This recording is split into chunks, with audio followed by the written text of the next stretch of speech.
Yeah. Blah, blah, blah.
Good afternoon, everyone. If you did not join us last week, welcome this week. I'm Chaplain Paula Waite at BB Hospital, and I'm joined by Dr. Sarah Matthews next to me. Hello. Welcome today to the second piece of our program.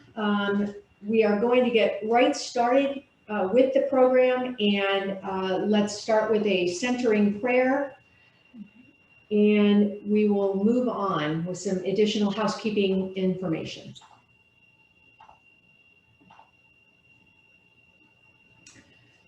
Let's take a moment and rest in the presence of God. Heavenly Father, we come before you with the foreknowledge that the lives you have granted us lead us through death to your gift of eternal resurrected life. You have given us the commandment to love one another as you have loved us. Through this love, help us to fulfill our obligation to our families through prayerful dialogue and these preparations.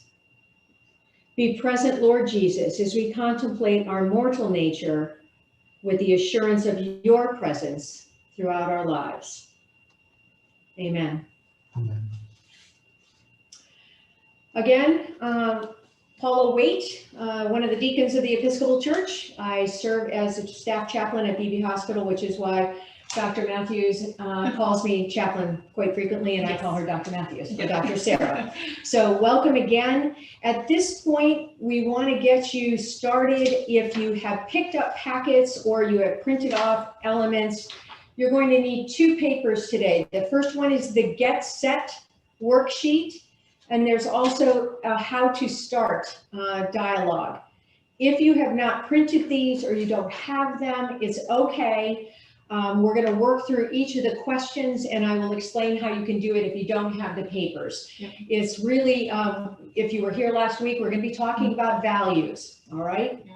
And this week's session is more interactive. Absolutely. So last week we were sharing a lot of information, and today we still have information, but we're kind of more going through a worksheet, kind of starting thinking about each of our own values.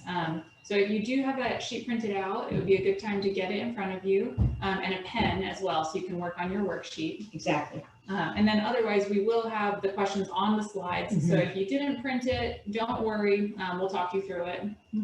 Yep.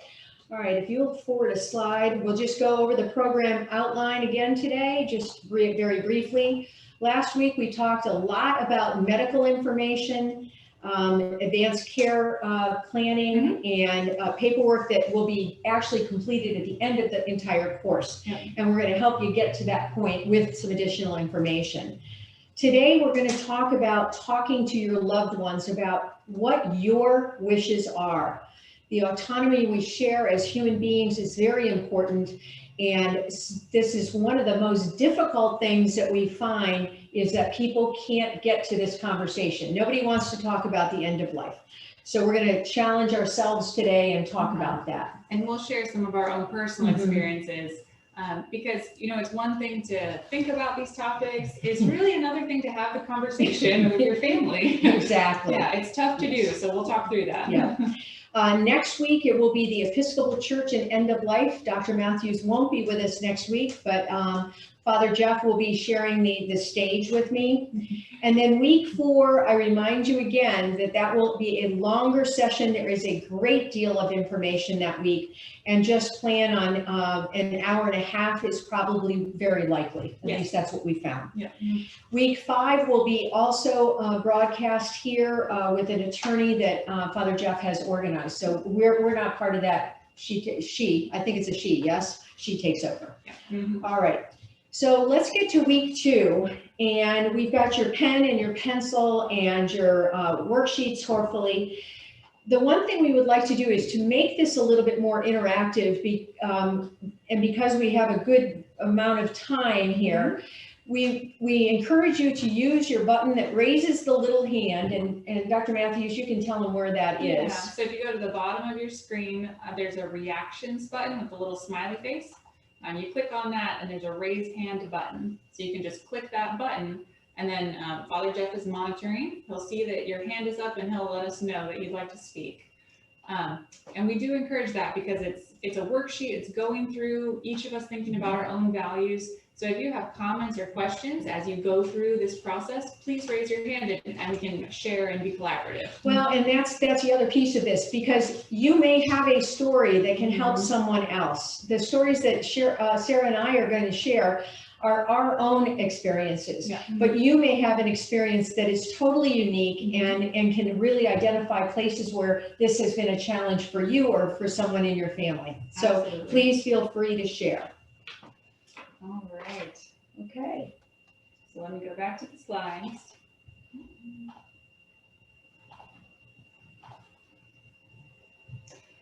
Okay, so sharing your wishes for your care at end of life can bring you closer to the important people in your life.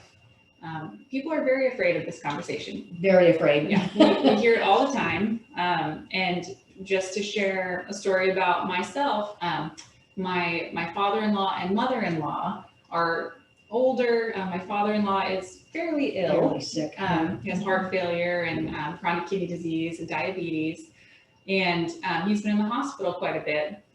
And my husband and I were realizing we don't know anything about his end-of-life wishes.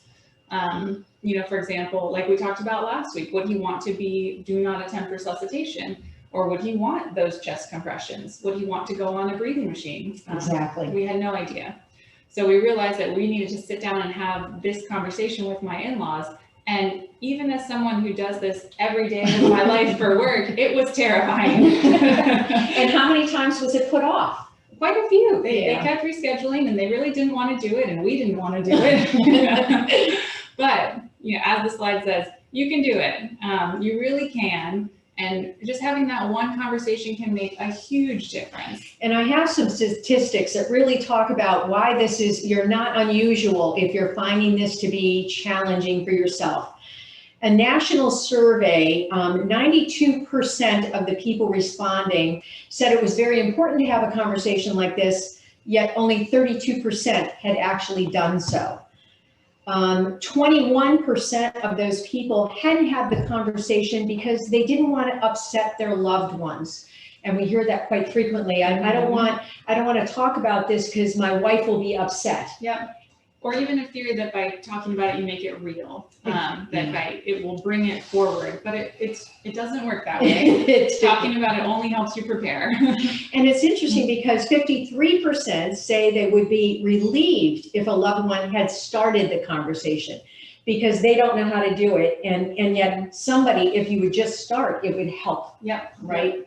95% say they're willing or want to talk about their end of life wishes.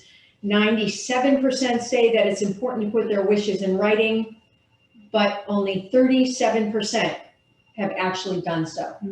So you're not unusual if you haven't had this conversation. And my dear friends that attended the first educational forum that we had, I knew these people for long term. They were avid, very strong churchgoers. They were a member of my church.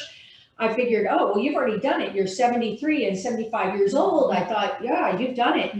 And I said, oh, what we're going to do about this talking matters. And they looked at me and they said, well, we're taking the class because we haven't had this conversation with our family. Mm-hmm. And I about fell off the chair because I expected of all the people that they would have done it. So you are part of a mass of people that, really this is a challenge. Yes. And don't feel bad about it. We're going to give you tools to help you have it. Absolutely. Yeah. All right, back to the slides. Okay, so before actually having this conversation, there's some prep work to do. So you want to think about, what do you need to process yourself? What do you need to do to feel ready to have the conversation? I think part of that is what we're doing today, is thinking about what are your wishes. Before you can tell someone else, you need to know how you feel. Correct. What your values are. Absolutely. And then also, are there any particular concerns that you want to make sure you talk about? And that's what we're going to help you through, to think about the things that really matter to you. You can start, it doesn't have to be today, you don't have to turn around tomorrow and have this conversation with somebody. Right. You can actually practice by writing a letter to yourself, or a loved one or a friend, just to test out, this is what my thoughts are. You might have a practice conversation with somebody close to you that is you feel confident would understand or hear you without making any judgment calls about what you're saying. And some of, so the particular concerns part, some of that might be specific to your medical conditions if you have medical conditions. Exactly.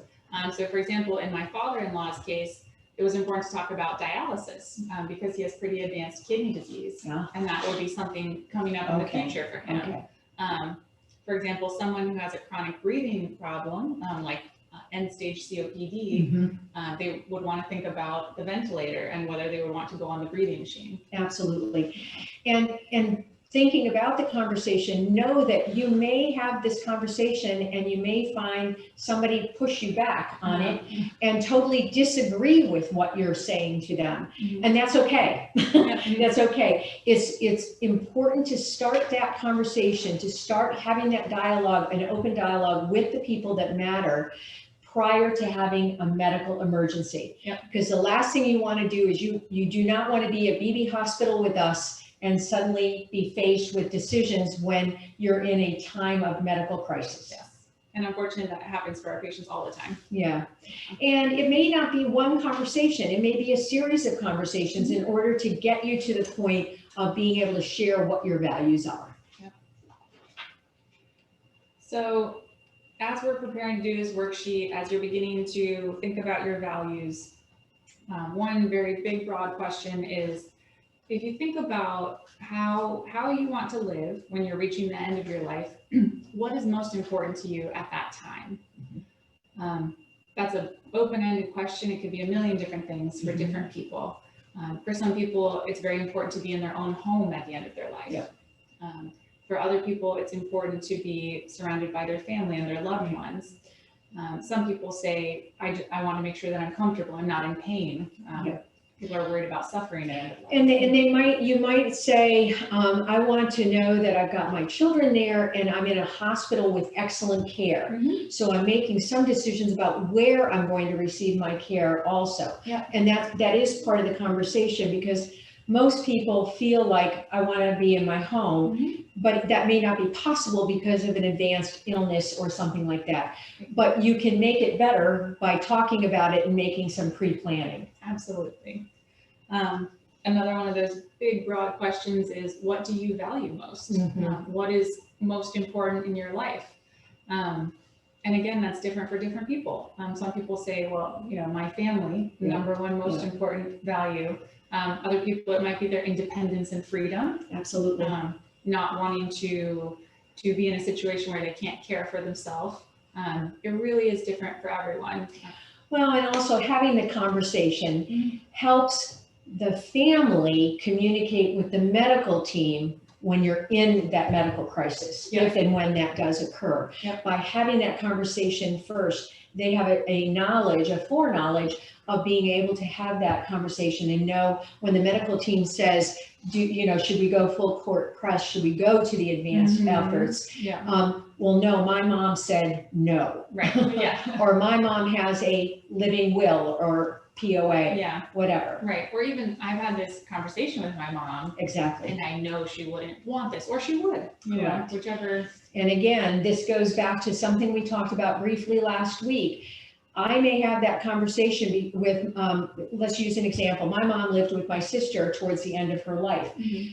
She might have had a conversation with my sister, but whether she had the same conversation with me can cause a conflict at the end if we do not know. Yes. So that's why having the conversation is the key element of all of this. Yes, absolutely. And unfortunately, we see that a lot with our patients too, of conversations that are only had with one person and is left with different impressions. Especially if you have, most families are out in the world at this point in time, and you may have siblings that are in other states that don't know your loved one or yourself as well as the person that lives close by. Yep. And you may be sharing some of these things, but if it never gets down in writing, Yep. it's not going to help anybody. It doesn't.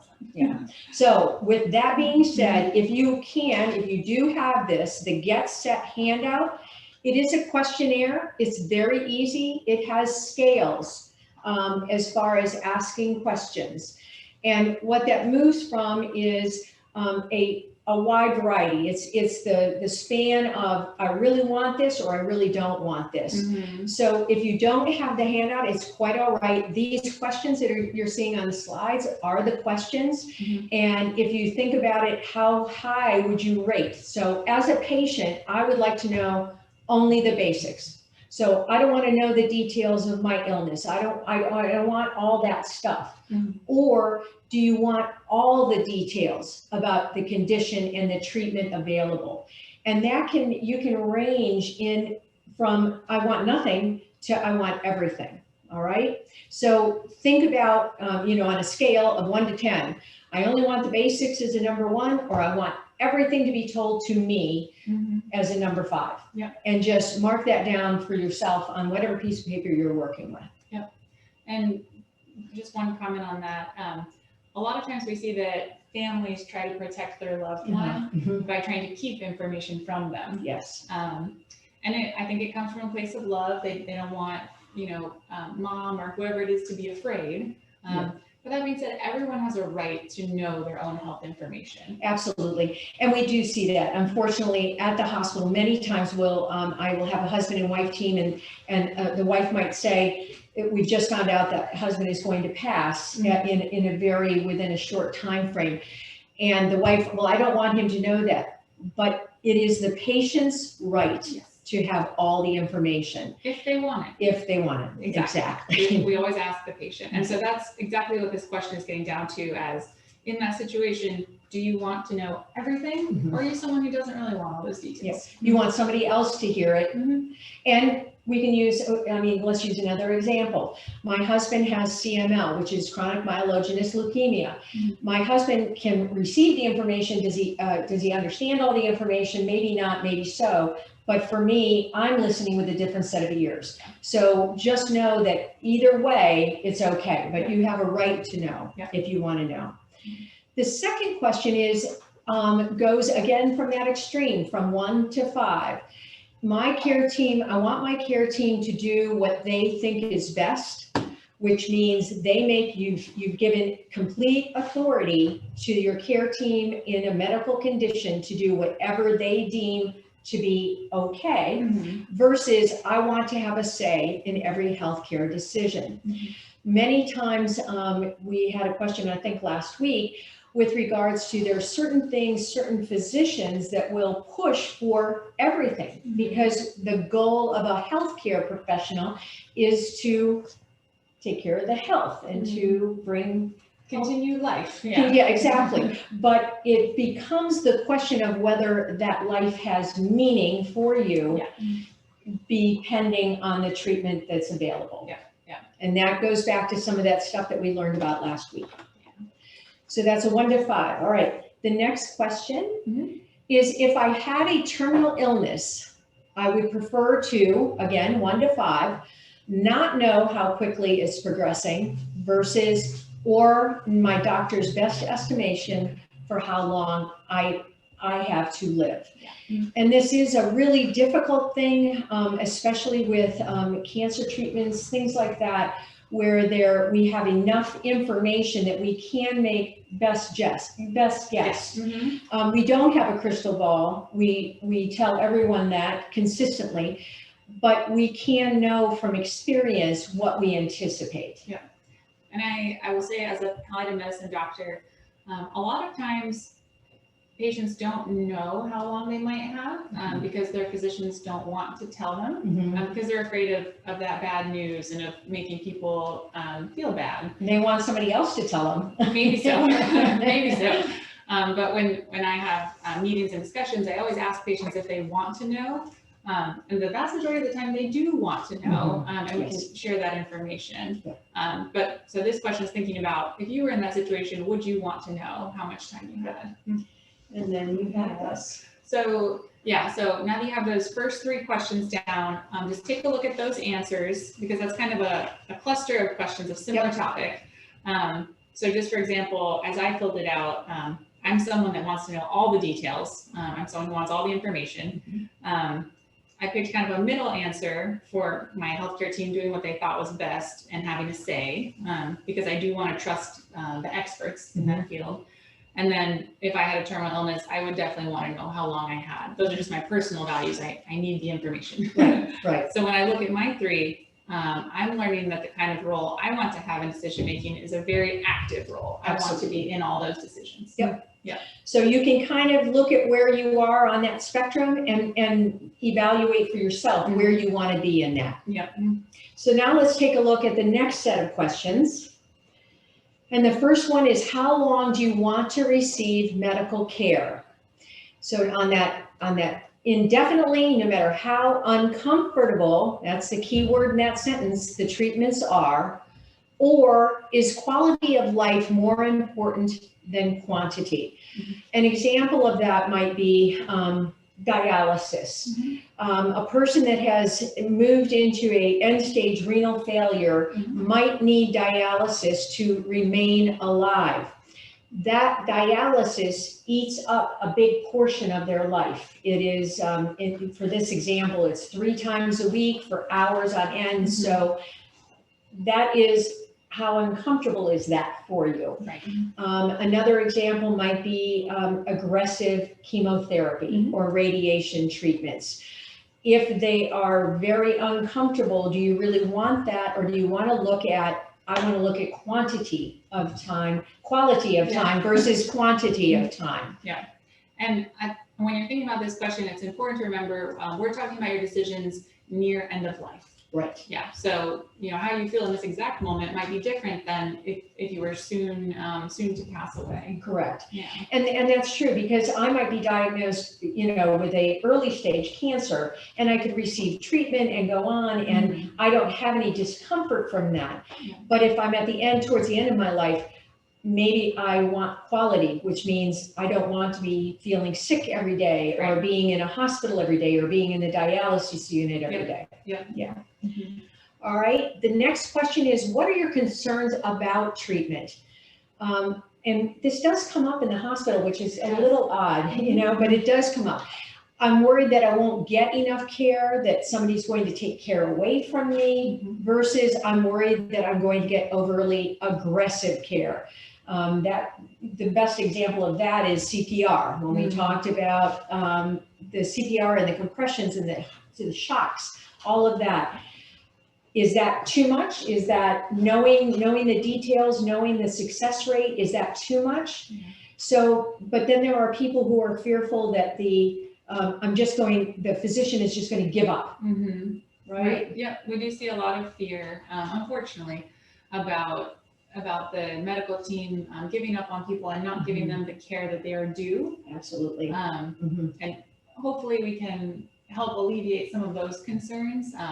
because there are a lot of ways to give care that don't necessarily mean CPR or life support machines. Absolutely. And we really don't give up on people, no matter what happens. It's just different ways of caring for them. Exactly. But people are afraid sometimes when they come into the hospital that they're not going to get the care because they're too old.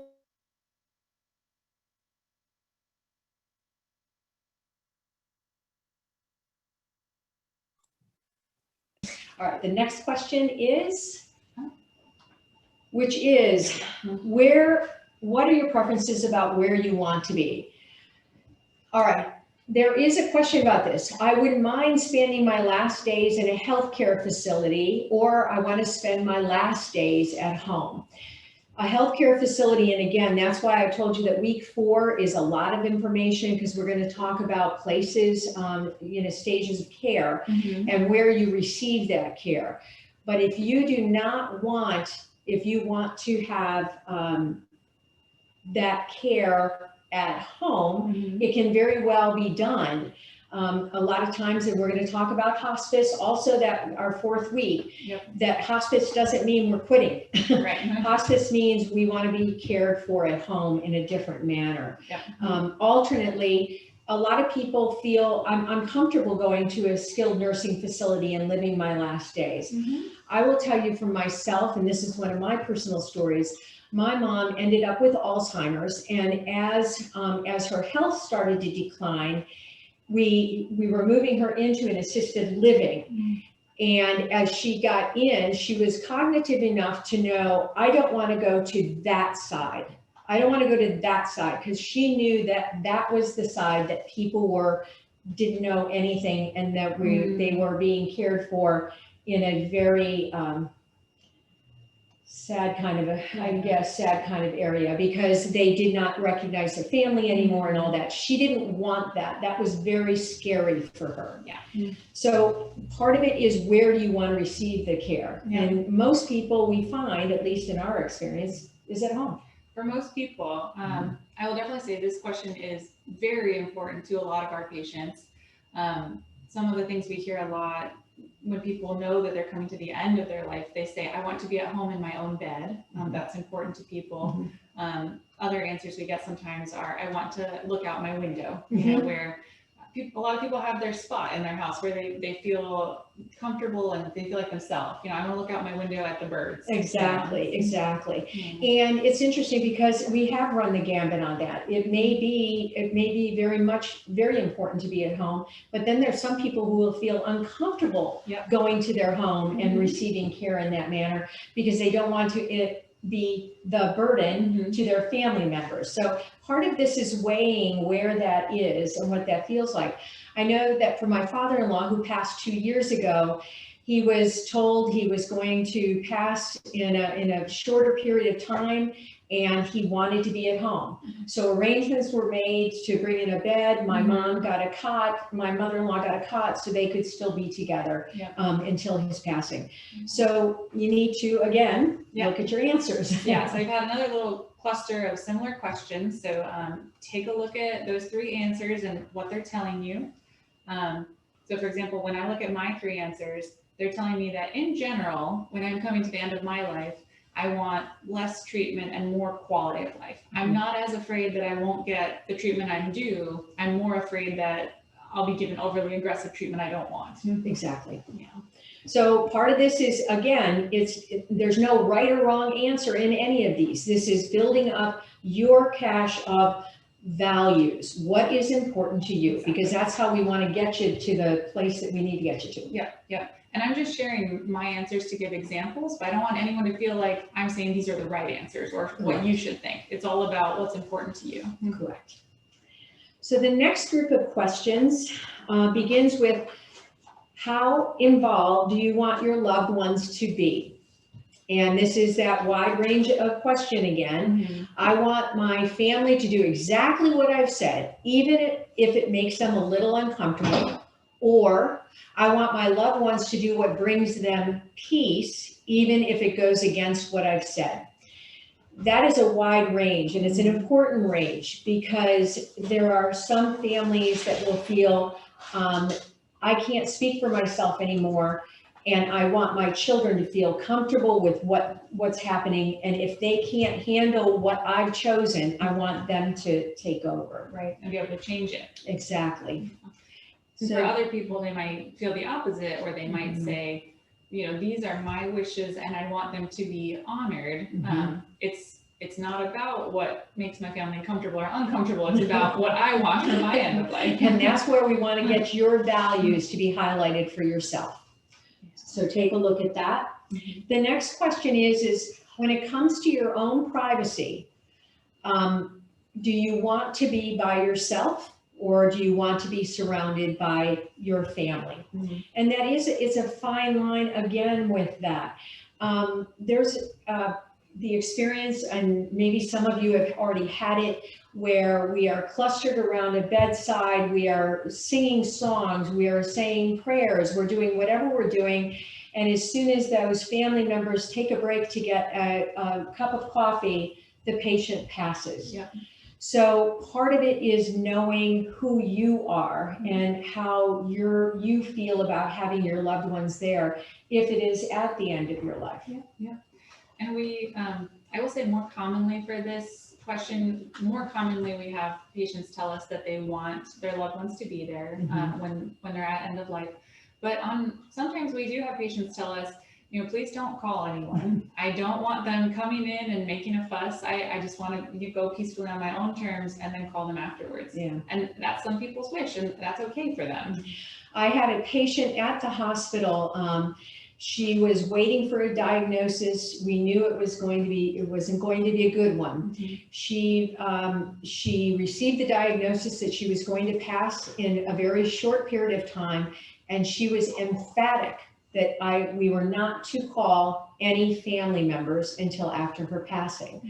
It was very tough on our staff at the hospital, I have to be honest with you, because everybody was like, we don't want her to be by herself. We don't want her to be by herself. We were suffering for her because they really wanted family, and she was emphatic. And we sat together, she and I and the NP for palliative care, we sat with her, got her to make those wishes defined. She was in her right mind. She signed the form, and the commitment was that we would talk to her family after her death.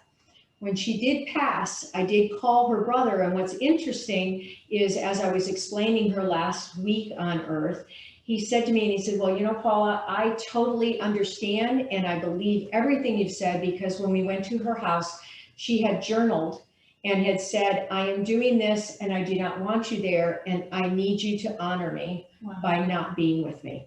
So you do not know. Everybody has a different value. Yep. And no one will know what yours are unless you tell them. Exactly. All right, the last question in that group is when it comes to sharing information, and Sarah, Dr. Matthews touched on this just a little bit, but do you want your loved ones to know everything about your health, underlying health conditions, all that, or do you not want them to know all about it? And unfortunately, you may feel like this is, you want to keep it private, and that's fine, and that's your choice, and you want to hold all these things and deal with them yourselves. But the key here is to talk to your family members to let them know how you feel about that. Right. Because otherwise, they may be asking questions, and we as healthcare providers, we can't give them the answers unless you give us approval to do so. It's true, yeah. And there are situations where people feel very differently about this. Sometimes it's just something that's private to someone, and they don't feel they need it shared with everyone in their family. Whether it's a particular type of disease that they've contracted, or even a cancer that they don't want their family to know about. And again, that's okay. It might be hard for the family, but it all comes down to that person's values and what's important to them. So again, you can look at your 3 answers for that cluster. And kind of the theme there is, what do you think what role do you want your loved ones to play? How much do you want them to know as you're very ill, as you're nearing end of life?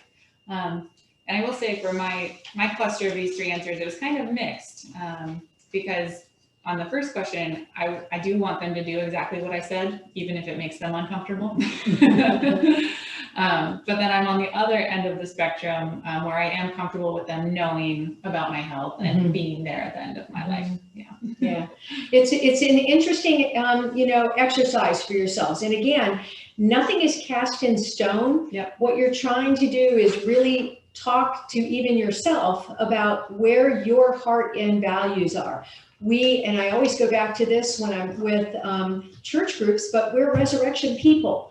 And we know that there's something greater than what we have here. So some of this conversation, if we can get past it, it gets down in written form and then it goes on a shelf and you don't have to think about it anymore and you can feel like a breath of fresh air. Breath of relief. Yes, exactly, that it's done. Yeah. And so the last question on that worksheet, well, I guess I'll show you the slides in case some of you don't have it printed. So let me go back. But the very last question at the bottom of the worksheet is, so, now we've gone through this exercise, we've thought about your values and wishes in a few different categories. And so the question is, what do you think are the 3 most important things that you want your friends, your family, your healthcare team to understand about your wishes? So just based on everything you went through with that sheet, what are the 3 things that come to the top of your list? So I would encourage you to take a minute to think about that. Feel free to raise your hand if you'd like to share with the group. No pressure if you're not feeling like sharing right now. When I went through that whole worksheet and looked at all my different answers, what I came down to is that quality of life is one of my most important 3, independence, and comfort. So those were my top 3. And again, we're going to get to that. Some of this is where we're going to take this, because again, it may be that you're going to try writing a letter to yourself, to a friend or whatever. You're going to make some notes. You may start with a conversation with a family member, but what you're going to do is work from this to give yourself a platform of understanding of who you are and how you want others to be there. Yes. Yeah. Okay. So now we're taking all those values like Chaplain Paula just mentioned, and figuring out how do we get started with this conversation. And so you have in your printout, hopefully you have this, it said how to start. These are some opening phrases, some things to do. Dr. Matthews is going to walk through some of this stuff because we're going to talk about how do we do this. Now that you've given it some thought, now you've gotten to this place, after you've finished all of these classes with us and with the attorney, and you're ready to talk to somebody, some of these little phrases may help you open the conversation. So first you're figuring out, who do you want to talk to? So for this first go at this conversation, as we said, will be an ongoing conversation. So it might be your mother or father, it might be your partner or significant other, could be siblings, could be children, could be your faith leader, an important friend. So for myself, I knew we needed to have me, my husband, my mother-in-law, and my father-in-law. Those were our important people for our recent version of this conversation. Exactly. And it may be that you're very comfortable, perhaps maybe you're a widower or something like that, and you don't have a lot of people. It may be talking to somebody like Father Jeff to say, I just need to talk this out. I need to get it moved forward, and I don't know where to go. So that's part of what he is here for also. So keep in mind that you're not just flying solo in any of this. The next big question is, when would be the right time to set up this conversation? And it might, for some people, it might feel forced to pick a time in advance, but I think it can be really helpful because when it's a tough conversation that's uncomfortable, it might not come up organically.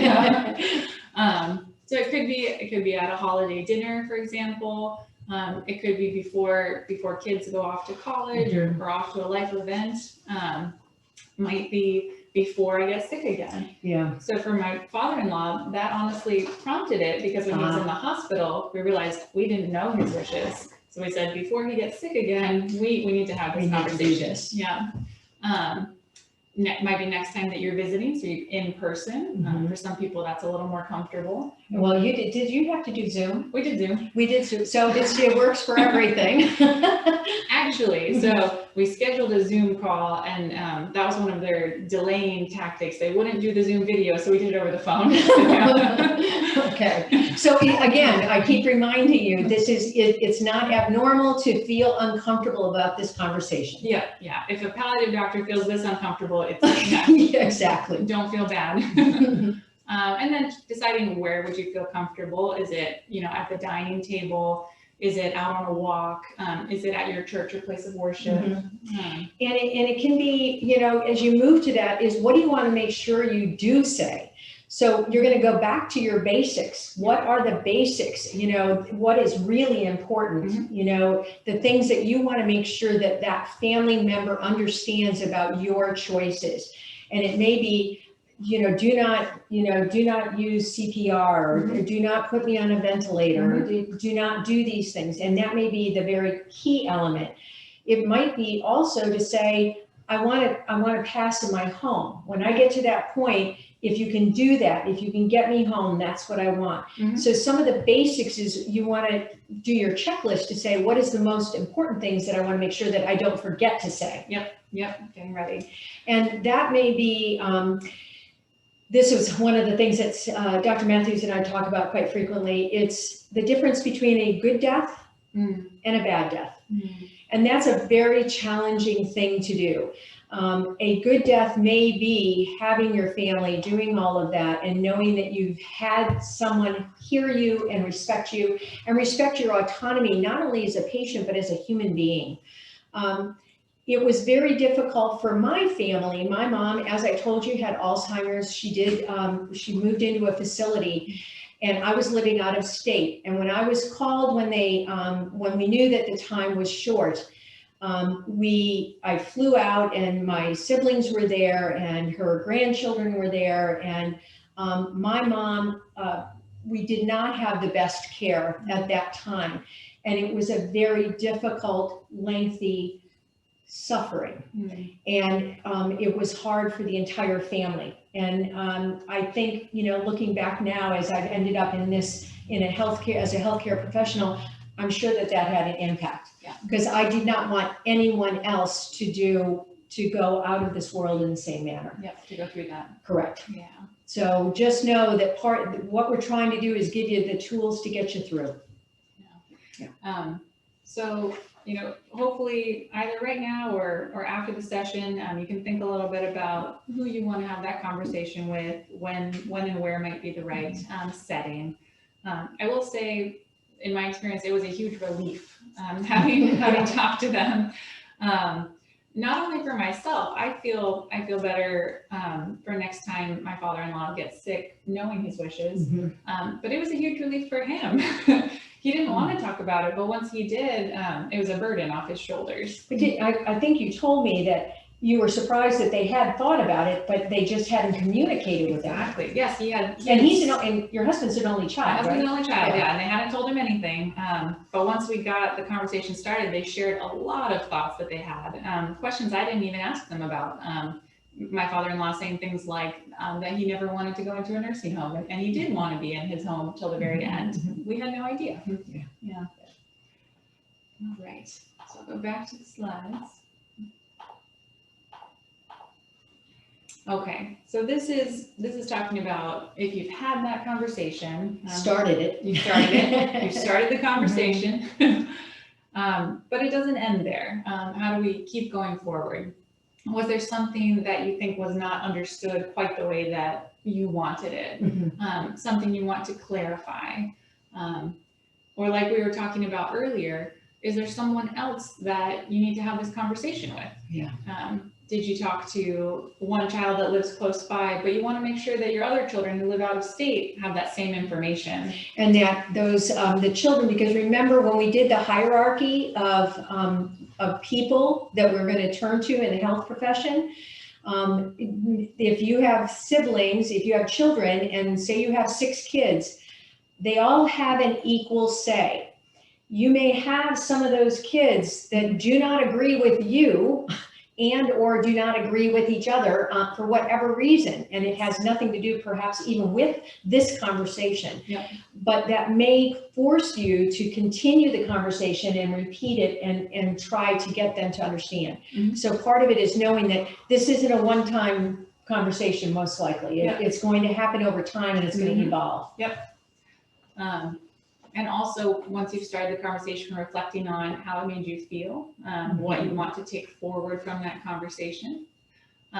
What do you want your loved ones to remember? That's an important topic we touch on with a lot of our patients, is about their legacy, building their legacy. What are the important things to leave behind to the ones you love? And that could be sometimes, and especially in the hospital, if we're dealing with family members that have been chronically or for an extended period in the hospital, we start talking about doing those things. Mm-hmm. Why don't you start a journal, mm-hmm. start a letter? Mm-hmm. My mom was awesome. She did a lot of paperwork. She put things together so we would have it. We didn't even know it existed until after her death.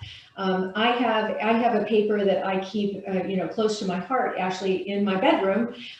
She wrote down every single plane trip she took from the very first plane and who she went to see. That may seem odd, but my mom was 89 when she died. She was born in 1916. It was a big deal to go on planes. Yeah. So for me, that was something, because I could see when she came to see me, I could see where she went to visit this person, whatever. So legacy building is important mm-hmm. For families, and it's important for you to reflect on your life also. Yeah.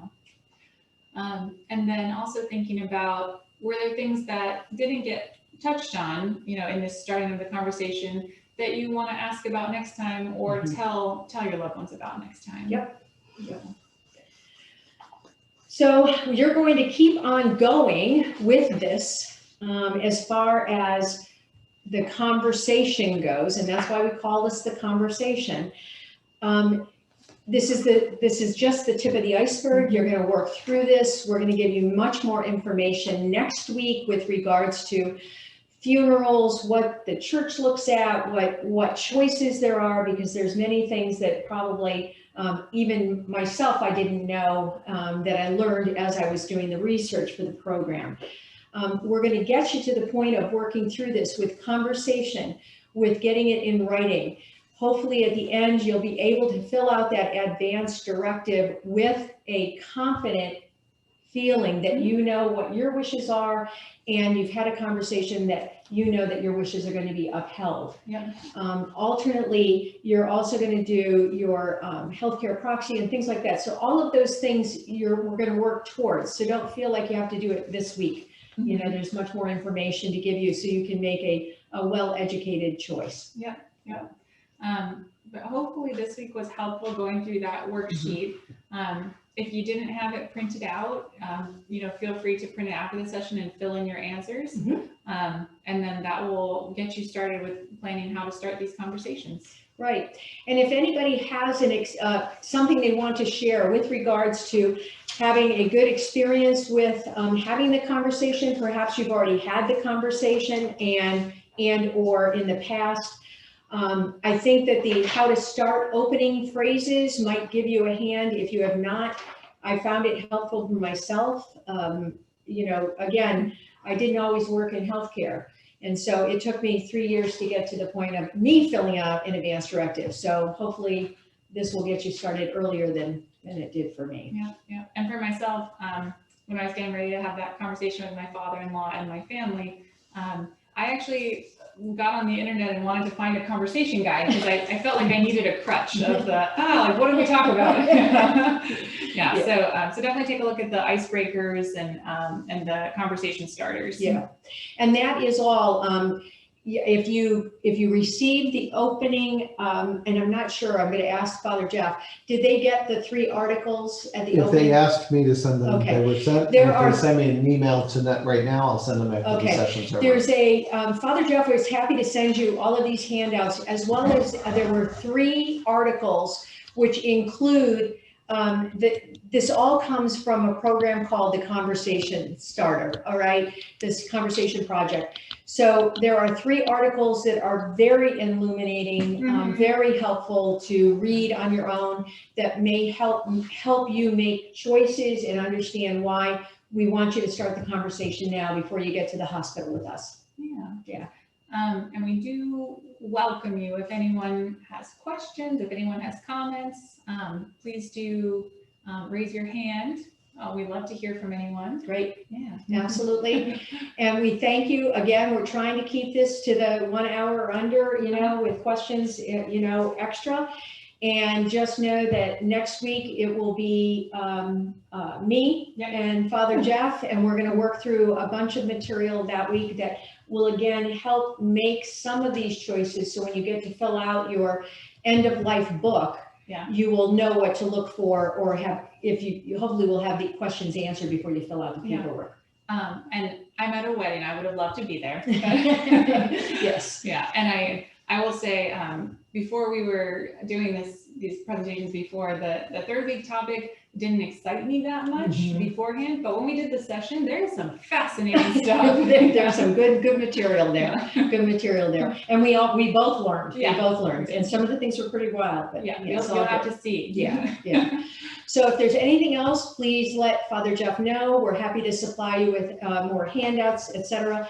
And I think next week's handout is actually the St. Peter's booklet. Again, we're not going to be filling that out. All we're going to be doing, we're going to be giving you a lot of information again. And then the final week has the broadest brush. All right. If there's nobody with questions, we're going to let you all go out and enjoy that sunshine. And hopefully we will see you next week, same time, same place. Thank you all. We appreciate your participation. Thank you.